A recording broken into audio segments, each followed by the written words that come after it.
Thank you. చెప్పిన కదా కేసీఆర్ గారు తండ్రిగా పిలిస్తే ఖచ్చితంగా పోతా, రాజకీయంగా పిలిస్తే ఎట్టి పరిస్థితులలో పోను. ఏ పార్టీలకు నేను ఎందుకు పోతాను? న్యాచురలీ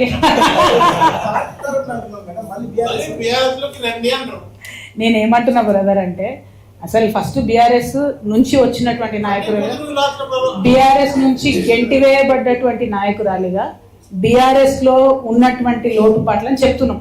సరి చేసుకుంటే ఎవరికి మంచిది? తెలంగాణ బిడ్డలకు, తెలంగాణ కార్యకర్తలకు, బీఆర్ఎస్ లో పనిచేసిన కార్యకర్తలకు మంచిది కాబట్టి చెప్తున్నాం. సరి చేసుకోలేదు అనుకోండి, జూబ్లీహిల్స్ లాంటి రిజల్ట్ రిపీట్ అవుతా ఉంటుంది. దానివల్ల నష్టం ఎవరికి? తెలంగాణ ప్రజలకి. ఓకే, కాబట్టి బీఆర్ఎస్ అనుకున్న స్థాయిలో ప్రజల మధ్యలోకి వచ్చి పర్ఫామ్ చేయలేకపోతే మాలాంటి సంస్థలు ప్రజలకు అండగా నిలబడతాం.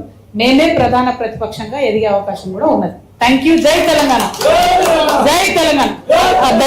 ఆర్థిక పసారి మెదక్ జిల్లాలో ఇప్పుడు 2 నియోజకవర్గాలు ఉన్నాయి, మెదక్ అండ్ నర్సాపూర్. ఇతరత్ర మండలాలు ఉన్నప్పటికీ కూడా 2 నియోజకవర్గాలు ప్రధానంగా ఉన్నాయి.